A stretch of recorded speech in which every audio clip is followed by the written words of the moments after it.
अस्सलाम वालेकुम दोस्तों, उम्मीद है कि आप सब खैरियत से होंगे। मेरी पहली रिक्वेस्ट ये है कि चैनल को सब्सक्राइब और फ्रेंड्स से शेयर ज़रूर कीजिएगा। साथ ही साथ वीडियो पसंद आए तो लाइक भी कर दीजिएगा।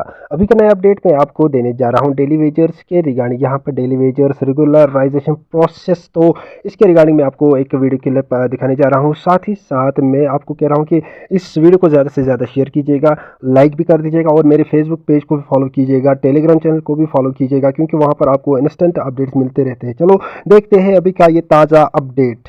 और मेरा वैसे भी इरादा था कि इस इशू को जो है अपने रिप्लाई में मैं टैकल करूं। कमेटी बनी है चीफ सेक्रेटरी साहब की अध्यक्षता में, और इनको मैंने फ़िलहाल 6 महीने का वक्त दिया है वो इसमें अपना सारा एक्सरसाइज करके, उसके बाद जैसे मैंने कहा अगले साल के बजट सेशन में जो है जो हमारा पॉलिसी होगा या जो प्रोग्राम होगा उसको हम सामने रखेंगे। कि ऑपोजिशन, इसलिए तो नाम उनका ऑपोजिशन है क्योंकि उनको हर चीज़ को अपोज करना है। हम भी ऑपोजिशन में रहे हैं, हमने भी यही किया है। ये असेंबली का, पार्लियामेंट का सिलसिला ऐसा ही चलता है। और जैसे मैंने कहा ये लव लेटर बीजेपी को नहीं था, ये लव लेटर बीजेपी के वोटरों को था, नेशनल कॉन्फ्रेंस के वोटरों को, पीडीपी के वोटरों को, पीसी के वोटरों को, कांग्रेस के वोटरों को, जम्मू कश्मीर के आवाम को। और मुझे इस लव लेटर को ओन करने में कोई हिचकिचाहट महसूस नहीं होती। We call it Bharat, we call it Bharat, we call it India, we call it Hindustan. हमारे 3 नाम है ना, आप जिस नाम से पुकारना चाहें आप पुकारें। वजीर आजम साहब के जहाज पे भारत भी लिखा है, इंडिया भी लिखा है। It's called the Indian air force, Indian army. लेकिन हम भारत के हिसाब, भारत के हवाले से भी बात करते हैं। जब हम सारे जहां से अच्छा गाते हैं तो क्या कहते हैं, अलग नाम है। आप जिस नाम से पुकारना चाहें आप पुकारें। कुछ मैं इसमें क्या कह सकता ना, मैंने उनका बयान देखा नहीं है क्या कहा, क्योंकि मैं सिर्फ आपसे सुन रहा हूँ। पहले मैं उनका बयान देखूं, उसको समझूं, उसके बाद मैं इस पर टिप्पणी कर सकता हूं।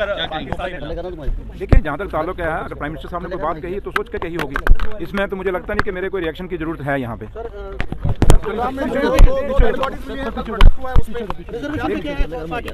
क्या कमेटी बनी है, कमेटी अब रिव्यू करेगी, अब देखेगी क्या है क्या नहीं है, सब कुछ अब कमेटी पे फैसला है। और कमेटी जब उसकी रिकमेंडेशन आएंगी तभी हमको स्टेटमेंट दे सकते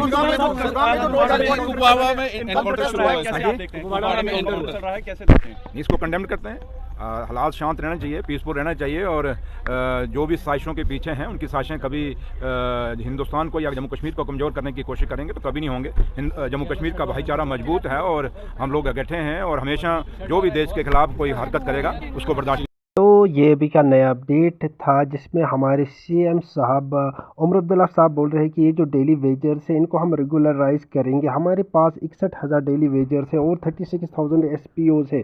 ये बोल रहे हैं कि इनको हम रेगुलराइज करेंगे। लेकिन पहले हमने क्या किया है, एक कमेटी बिठाई है। एक कमेटी को मतलब देखना है कि ये जो डेली वेजर्स है इनका कितना नंबर है। उसी नंबरिंग के हिसाब से हम देखेंगे कि इनका टोटल तादाद कितना है इन डेली वेजर्स का। उसी के हिसाब से हम इनको रेगुलराइज करेंगे। और साथ ही साथ मेरी भी रिक्वेस्ट है सीएम साहब से ये है कि इनको रेगुलराइज किया जाए। साथ ही साथ एसपीओज को भी रेगुलराइज कर दिया जाए। और इसके अलावा यहाँ पर डिप्टी सीएम सुरेंद्र साहब ने भी यही कहा कि ये जो हमारे डेली वेजर्स है इनको हमने देखना है कि टोटल में ये कितने नंबर्स है। हमने एक कमेटी बनाई है इनके लिए और वो कमेटी ही देखेंगे कि टोटल डेली वेजर्स हमारे पास कितने हैं और इनको रेगुलराइज किस तरह से करना है। पहले हमें ये पता होना चाहिए कि टोटल इनका कितना नंबर है। और साथ ही साथ इन्होंने बताया कि ये जो daily wagers day after day strike कर रहे हैं इनको चाहे कि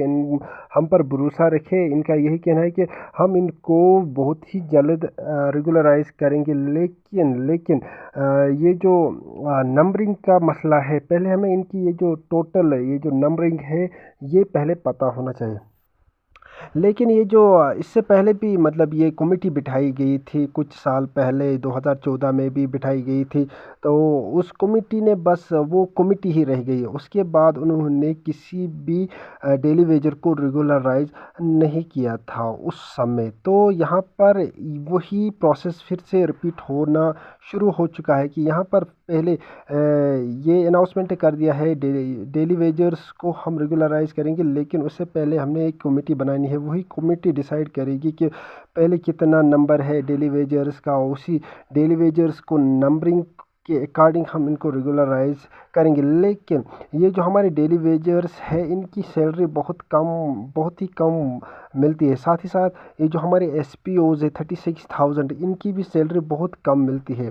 तो इनकी सैलरी को इंक्रीज़ होना ही चाहिए। क्यों इंक्रीज़ होना चाहिए, इसके पीछे एक वजह ये है कि ये जो डेली वेजर्स है कम तनख्वाह मिलने के कारण ना ही ये अपनी फैमिली की अच्छी तरह से देखभाल कर पा रहे हैं, ना ही ये अपने बच्चों को अच्छी तालीम दे पा रहे हैं, और इस वजह से ना ही ये अपने काम की तरफ अच्छी तरह से ध्यान दे पा रहे हैं। क्योंकि जब इनको सैलरी ही कम मिलती है तो उस कारण इनको क्या करना पड़ता है, aside from this work this government job, इनको क्या करना पड़ता है कि फैमिली का ख्याल रखने के लिए एक और बंदोबस्त करना पड़ता है पैसे अर्न करने का।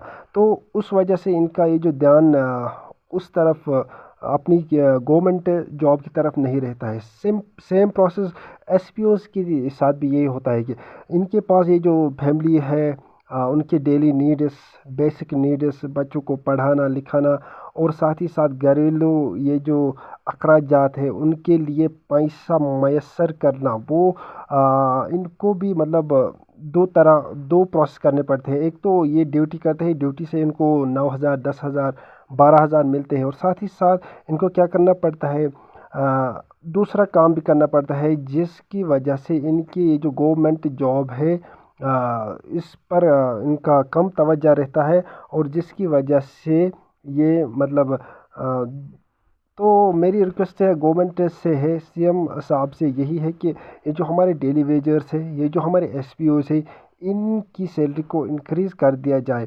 ये जो आपने कमेटी बनाई है, कमेटी को मतलब आपने 6 मंथ्स इनको टाइम दिया है, लेकिन मेरे हिसाब से ये 6 मंथ्स बहुत ही ज़्यादा है। इनको चाहिए कि फटाफट जल्द से जल्द इनके लिए ये कार्रवाई करें। नंबरिंग देखिए इनकी टोटल नंबरिंग कितनी है, और वही सेम प्रोसेस नहीं होना चाहिए जो आज से कुछ साल पहले हुआ। उस वक्त भी कमेटी बिठाई गई थी और फिर कमेटी ही रह गई, और फिर इन डेली वेजर्स के लिए कोई भी काम नहीं हुआ। उस समय में खाली 61,000 में से 576 डेली वेजर्स को मतलब रेगुलराइज कर दिया गया था, और बाकी जो बचे 60,000 प्लस ये जो डेली वेजर्स बाकी बचे उनके साथ मतलब कोई भी रेगुलराइजेशन पॉलिसी को इख्तियार नहीं कर दिया गया। बस वही 576 बंदों को रेगुलराइज कर दिया गया। इस समय में मतलब इस वक्त अगर रेगुलराइज करना है सबों को करना चाहिए, ताकि ये अपनी फैमिली की अच्छी तरह से प्रोटेक्शन कर पाए। ये अभी का नया अपडेट था।